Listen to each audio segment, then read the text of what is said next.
Mohon seizin-Mu ya Allah, kami datang ke tempat ini karena segala sesuatu ciptaan-Mu hanya akan tunduk kepadamu juga.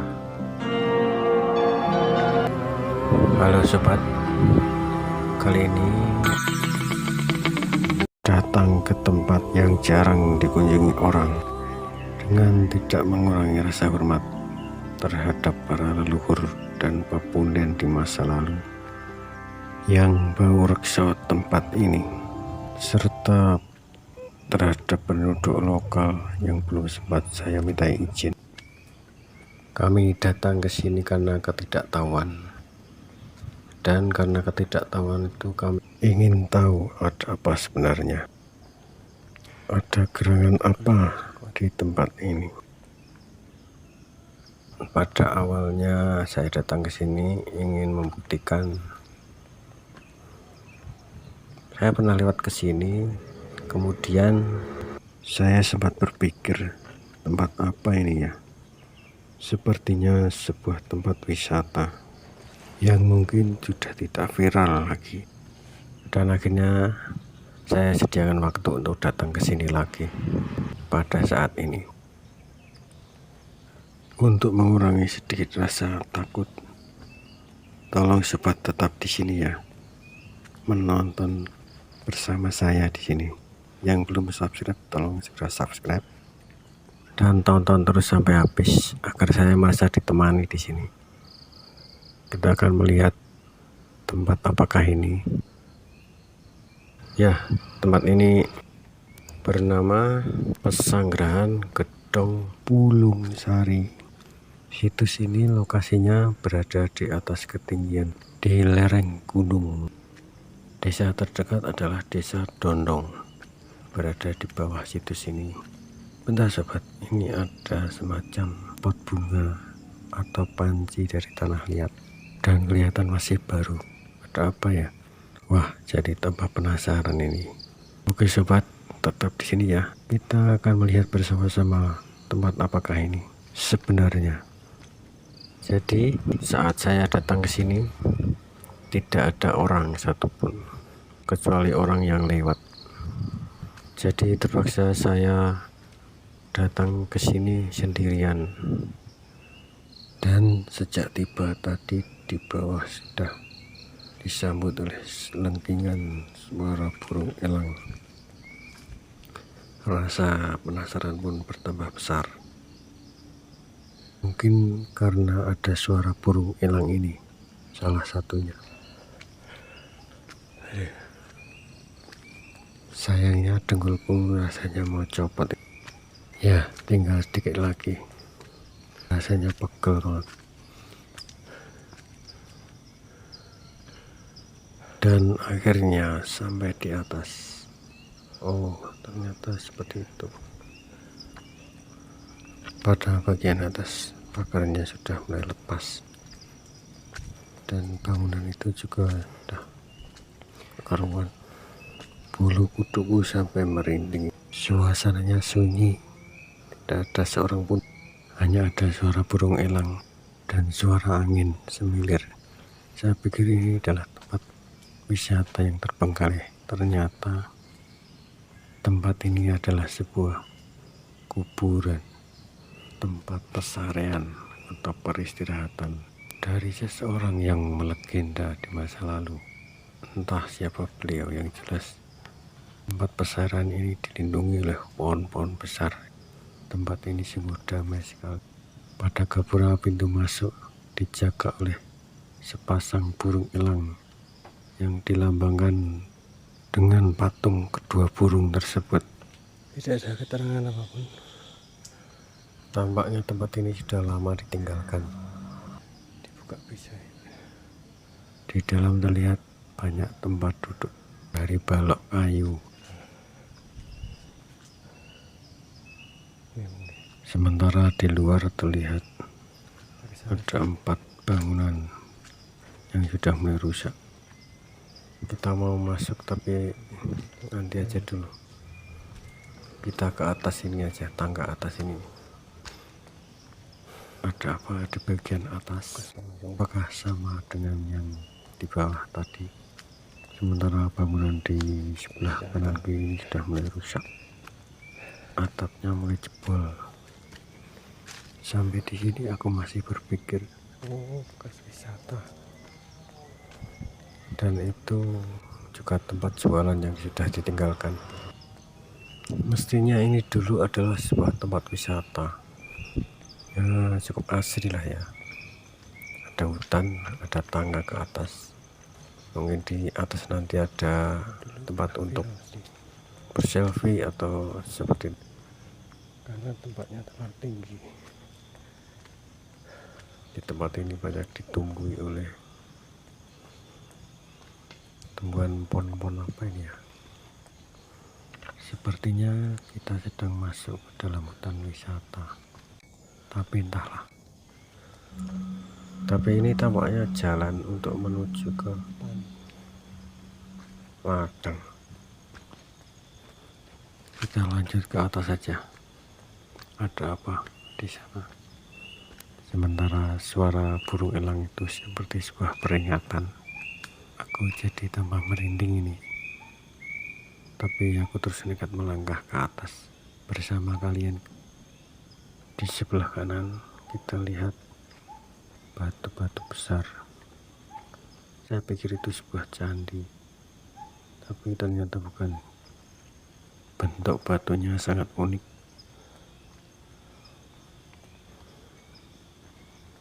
Wow, di atas batu itu banyak ditumbuhi oleh tumbuhan paku. Di sela batu tampak seperti taman.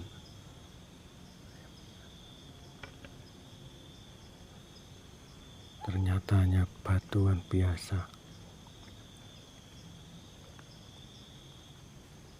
Dan jalan beton ini sudah sampai di sini saja.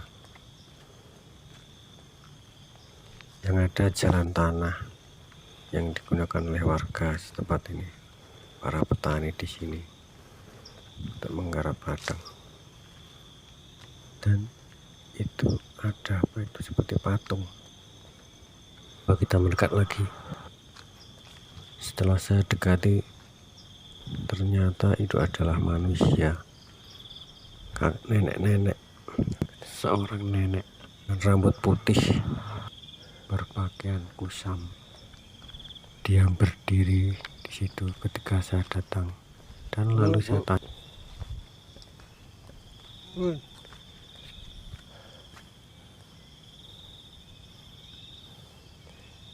Mikirin gak ada Bu? Gak wisata.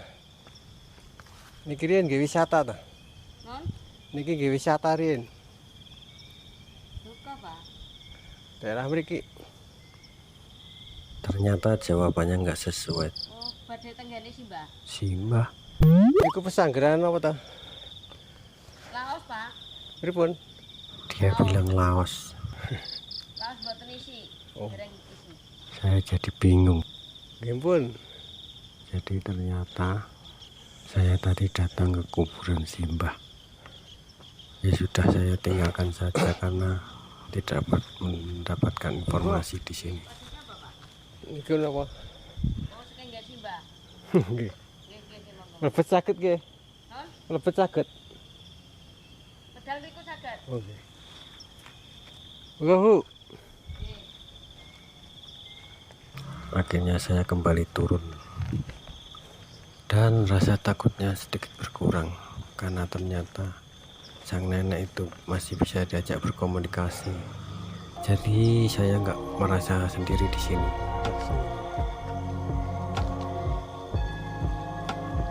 Dari tangga naik tadi mungkin di sini bisa dibangun macam pendopo sesuai dengan namanya Pesanggrahan Gedong Pulong Sari.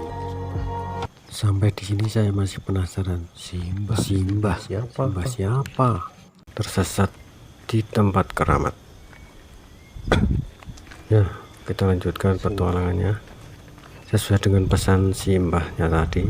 Kita kembali menurun melalui tangga beton yang kita naikin ke tadi, karena jalan beton ini memang satu-satunya akses. Di kanan kiri jalan banyak ditumbuhi pohon laos, tanaman obat laos yang berkhasiat. Kita coba masuk ke pesantren.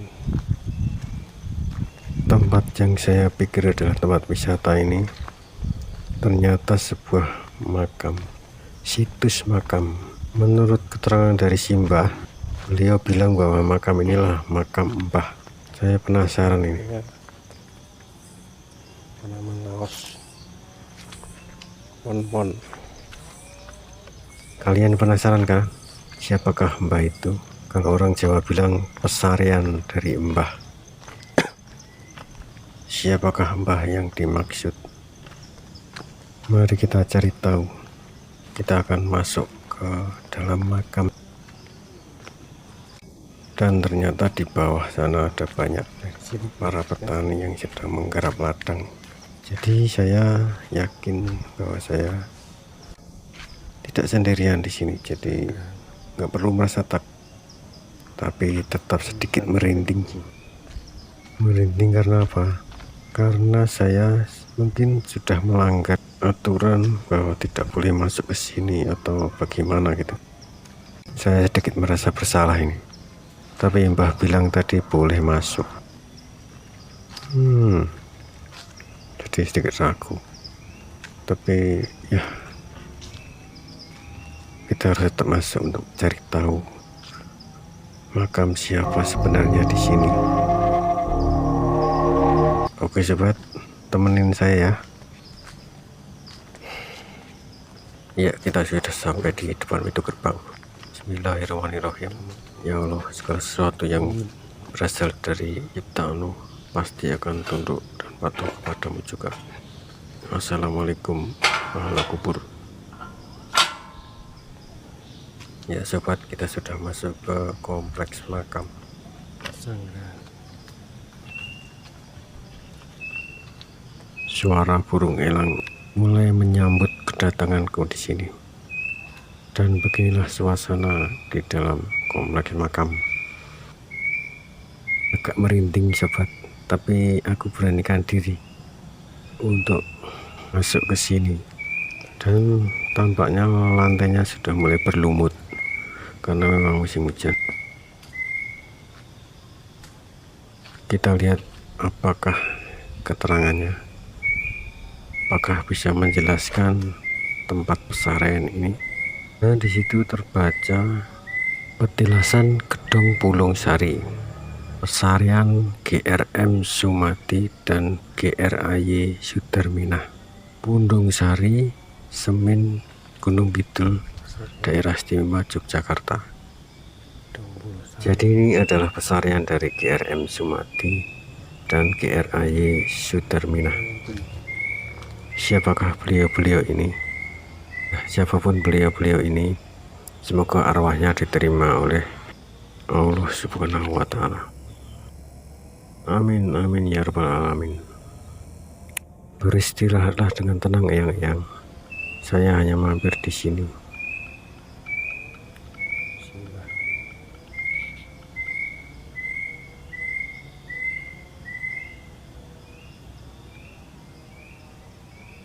Di pendopo kecil yang masih lumayan baru ini, sepertinya digunakan untuk tempat hasian bagi para peziarah. Pesarian Gusti Raden Mas Semati kalian Gusti Raden Ayu Sudarminah wonten ing Pundung Sari Semin Gunung Kidul. Rupanya ini adalah makam dari seorang pangeran dan putri keraton dari Yogyakarta. Kalau melihat gelar di depan namanya ya, GRM itu berarti Gusti Raden Mas, sementara GRAY itu berarti Gusti Raden Ayu. Itu adalah gelar kebangsawanan Keraton Yogyakarta.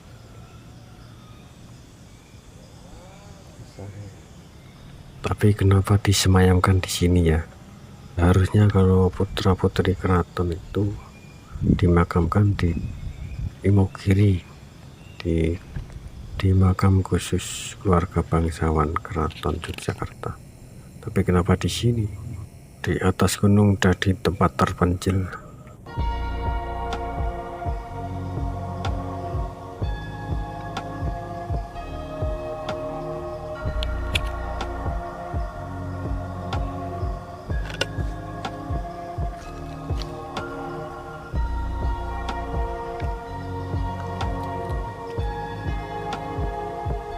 Lihat sobat, ini batu-batu lantainya sudah mulai berlumut tebal,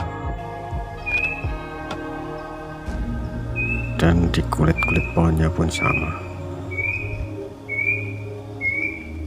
Tempat ini wingit sekali, jadi pantas saja sang nenek di atas tadi berkata ini makam dari mbah atau eyang. Padahal beliau tadi kan sudah tua juga, nenek bilangnya eyang. Jadi mestinya ini tempat ini sudah lama sekali ya. Saya sudah ada sejak nenek tadi masih kecil, makanya ini disebut petilasan. Dan yang disemayamkan di sini adalah pangeran dan putri Keraton Yogyakarta. Dan muncul pertanyaan satu lagi, bagaimana bisa kerabat keraton bisa sampai ke sini? Jarak lokasi pesanggrahan ini dari Keraton Yogyakarta sekitar 50 km. Ada apa gerangan dengan pangeran dan putri yang disemayamkan ini bisa sampai di sini? Ada peristiwa apakah pada waktu itu?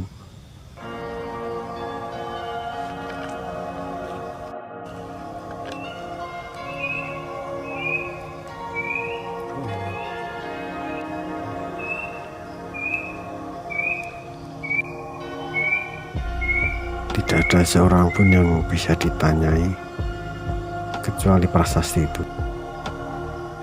Dan Simba yang di atas tadi kayaknya juga kurang paham. Saya mau bertanya kepada beliau juga gak sungkan sih. Jadi dari beberapa pertanyaan yang muncul tadi,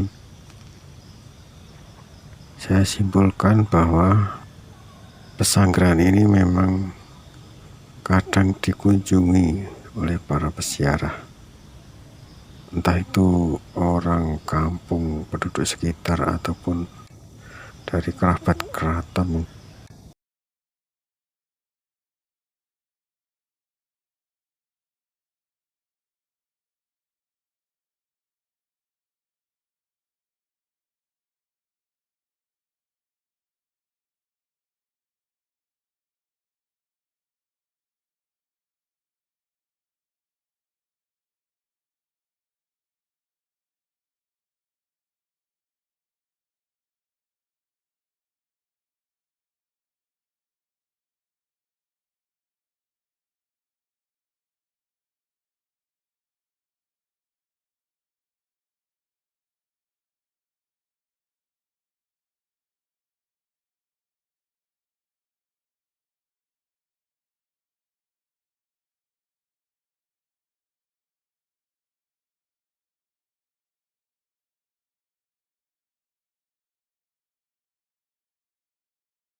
Pesanggrahan Gedong Pulung Sari adalah sebuah makam dari GRM Sumati dan GRAY Sudarminah, dua orang bangsawan keraton yang makamnya dikeramakan oleh warga sekitar.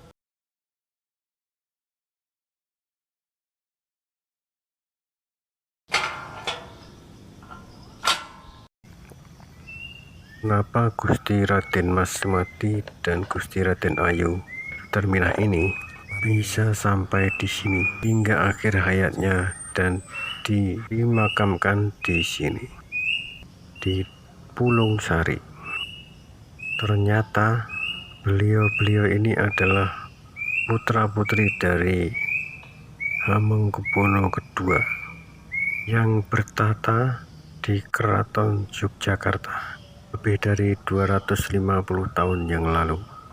Kala itu Belanda mulai menancapkan pengaruhnya di Indonesia dan muncullah banyak perlawanan dari kerajaan-kerajaan seperti juga Keraton Yogyakarta. Perlawanan terhadap Belanda begitu sengit.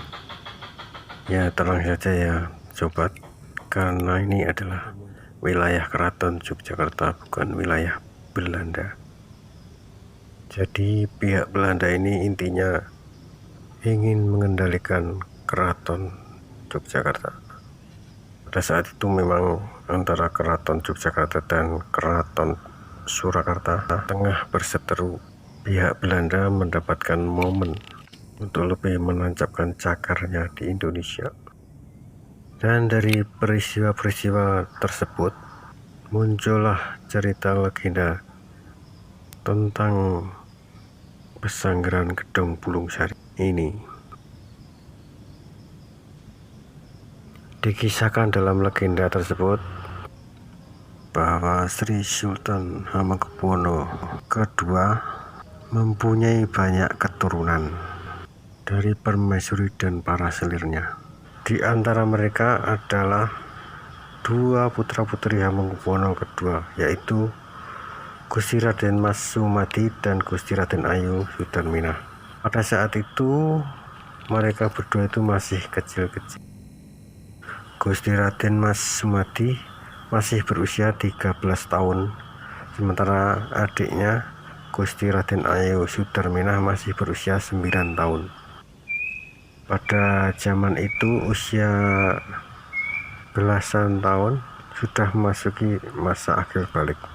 Jadi mereka berdua bisa dianggap dewasa, kecuali sang adik ya, adik perempuan Gusti Raden Ayu Sudarminah.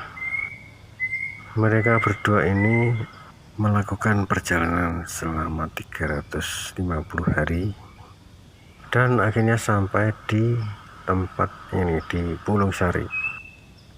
Kenapa tempat ini dinamakan Pulung Sari? Karena Pangeran Gusti Raden Mas Sumadi diceritakan mendapatkan pulung atau wahyu. Ya, cerita ini dituturkan oleh para tetua kampung seperti itu. Lantas mereka berdua disertai dengan abdi dalam memutuskan untuk tinggal sementara waktu di Pulung Sari. Waktu berlalu hingga akhirnya sumber bahan makanan mulai habis. Seperti terkisahkan dalam legenda, mereka tetap bisa survive dengan memakan apa saja yang ada yang dapat dimakan di hutan tersebut. Namun karena tanaman yang tersisa hanyalah laos, maka itulah yang dimakan oleh sang adik, yaitu Gusti Raden Ayu Sudarminah. Karena terlalu banyak makan tanaman laos, mengakibatkan perut Gusti Raden Ayu Sudarminah jadi membuncit seperti orang hamil. Dari hari ke hari perut Gusti Raden Ayu Sudarminah terus membesar, sehingga membuat Gusti Raden Mas Sumadi menjadi curiga. Hingga akhirnya pada suatu hari Gusti Raden Mas Sumati mempertanyakan hal itu kepada Gusti Raden Ayu Sudarmina. Ada apa dengan perutnya? Apakah karena kehamilan? Dan Gusti Raden Ayu Sudarmina menyangkalnya. Itu karena memang dia tidak merasa hamil, tidak merasa berhubungan dengan seorang pun. Sementara Gusti Raden Mas Sumati tidak mempercayainya. Dan Gusti Raden Ayu Sudarmina terus memberikan alasan, termasuk memberitahukan bahwa apa yang dimakannya selama ini adalah laos, makanya perutnya menjadi besar. Lagi-lagi Gusti Raden Mas Sumati tidak percaya. Lalu akhirnya keluar kata-kata dari mulut Gusti Raden Ayu Sudarmina untuk membredel perut agar benar-benar tahu apa yang dimakannya selama ini, apa yang membuat perut Gusti Raden Ayu Sudarmina menjadi besar. Wah, serem ya sobat, tapi itulah kehidupan di masa lalu. Menurut legenda, pada akhirnya Gusti Raden Mas Sumati benar-benar membredel perut dari Gusti Raden Ayu Sudarmina.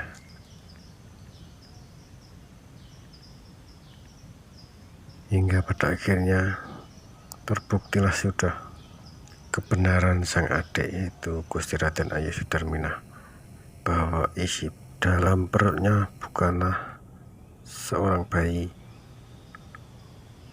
Ternyata memang cuma umbi laos yang telah dimakannya selama ini. Dengan penuh penyesalan, akhirnya Gusti Raden Mas Sumati pun menikam dirinya sendiri hingga tewas, menyusul sang adik yang lebih dulu ia bunuh.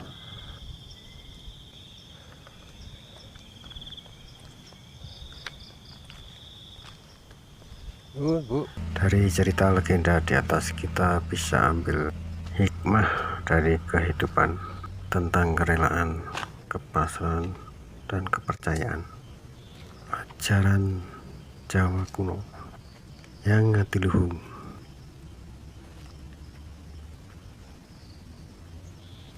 Dan untuk memperingati peristiwa tersebut, masyarakat sekitar, terutama desa Dondong dan desa Kutukan dan sekitarnya, bahkan orang dari jauh yang mempercayai cerita legenda tersebut, mereka akan datang ke tempat ini untuk berziarah setiap Senin Legi dan Kamis Legi.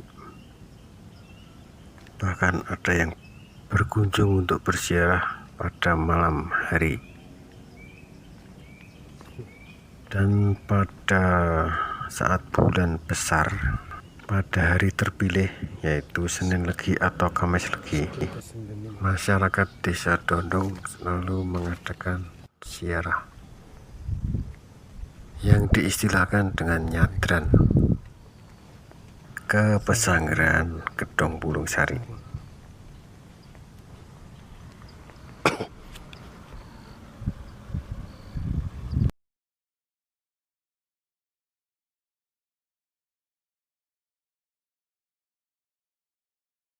Tentang pesanggrahan Gedong Pulung Sari.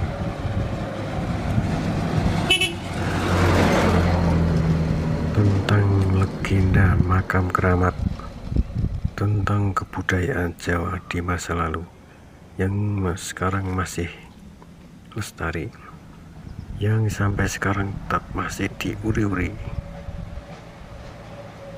Di daerah istimewa Yogyakarta sendiri, tempat seperti ini ada beberapa. Sebagai generasi masa kini, generasi milenial, ayo kita jangan takut untuk melestarikan budaya sendiri dan kita hormati budaya kita sendiri. Ya, demikianlah akhir dari 3 episode tentang tersesat di tempat keramat.